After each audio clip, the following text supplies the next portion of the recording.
90 का दशक था। टीवी पर रियलिटी शो का वक्त शुरू हो चुका था, लेकिन आज के मुकाबले वो दौर बिल्कुल अलग था। उस दौर में हिस्सा लेने वाले नए नए कलाकारों की गायकी में भी एक मैच्योरिटी होती थी। वो तेज, सरगम या झटपट ताने गाकर जज को प्रभावित करने का प्रयास नहीं करते थे। वो ऐसे गाने गाते थे जिसमें सुकून हो, गहराई हो। उन्हें जज करने वाले कलाकार भी एक से बढ़कर एक दिग्गज होते थे।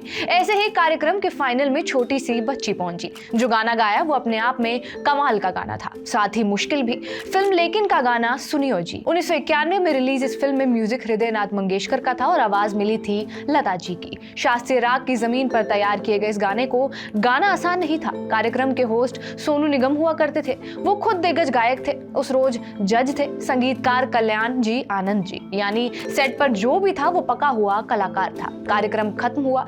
उस बच्ची का परिवार इस बात को लेकर थोड़ा चिंतित भी था कि पता नहीं लोगों को उनकी गायकी पसंद आई भी होगी या नहीं, लेकिन जल्दी ये चिंता दूर हो गई, क्योंकि कल्याण जी ने उस बच्ची के पापा से कहा कि उन्हें इस लड़की को लेकर बॉम्बे आना चाहिए। पिताजी वैसे तो इंजीनियर थे, लेकिन उन्हें भी संगीत का शौक था। माँ भी अच्छा गाती थी, गुनगुनाती थी।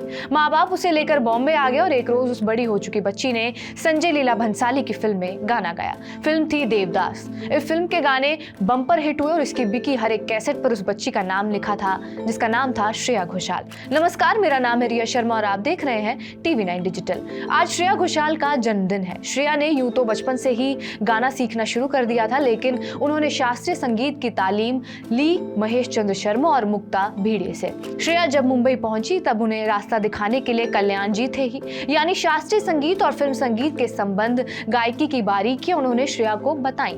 यही वो वक्त था जब संजय लीला भंसाली देवदास बना रहे थे। संजय लीला भंसाली ना सिर्फ संजीदा फिल्मकार हैं, बल्कि उन्हें संगीत की जबरदस्त समझ है। फिल्म देवदास का संगीत तैयार करने का जिम्मा उन्होंने इस्माइल दरबार को दिया था। इस जोड़ी ने हम दिल दे चुके सनम में एक साथ काम किया था, जिसके संगीत की लोकप्रियता को बताने की जरूरत नहीं है। उस फिल्म के गाने अभी तक लोगों की जुबान पर हैं। संजय लीला भंसाली चाहते थे कि ऐश्वर्या राय के लिए किसी नई आवाज को प्लेबैक की जिम्मेदारी सौंपी जाए। ऐश्वर्या राय को पारो का किरदार करना था। वैसे भी देवदास हिंदुस्तानी फिल्म इतिहास की उन फिल्मों में से है जो अलग अलग दौर में अलग अलग दिग्गजों ने बनाई है, जिसमें एक से बढ़कर एक दिग्गज लोगों ने काम किया है।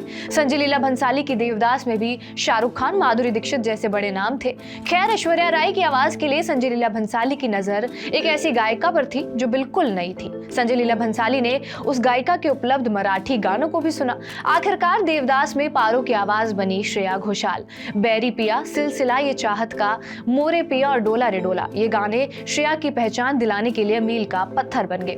बैरी पिया गाना श्रेया घोषाल के लिए कमाल कर गया। एक इंटरव्यू में लता मंगेशकर ने इस गाने की तारीफ की थी। बचपन में ली गई शास्त्रीय गायकी की तालीम और लगातार रियाज से श्रेया घोषाल की गायकी को विविधता मिली। इस विविधता की तलाश फिल्म म्यूजिक इंडस्ट्री को थी। बैरी पिया के लिए उन्होंने फिल्म फेयर अवार्ड और नेशनल अवार्ड भी जीता। इसके बाद श्रेया का अगला सुपरहिट गाना था जादू है नशा है।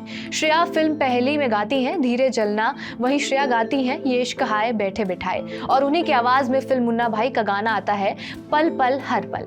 कुल मिलाकर कहानी ये है कि पिछले करीब 2 दशक से श्रेया घोषाल फिल्म इंडस्ट्री की टॉप गायिकाओं में से एक है। श्रेया घोषाल के ऐसे चुनिंदा गानों की भी लिस्ट बनाएंगे तो वो काफी लंबी होगी। श्रेया को 5 नेशनल अवार्ड मिल चुके हैं। 7 बार उन्होंने फिल्म फेयर अवार्ड जीता है। वो साउथ की फिल्मों में भी फिल्म फेयर अवार्ड जीत चुकी हैं और जिस रियलिटी शो के मंच पर एक प्रतिभागी की तरह उनका सफर शुरू हुआ था, उसी मंच पर अब वो जज की भूमिका में दिखती हैं। बहरहाल, आपका इस वीडियो पर क्या कुछ कहना हमें कमेंट बॉक्स में जरूर बताएं। बाकी देश और दुनिया की तमाम बड़ी खबरों के लिए जुड़े रहिए हमारे साथ TV9 डिजिटल पर।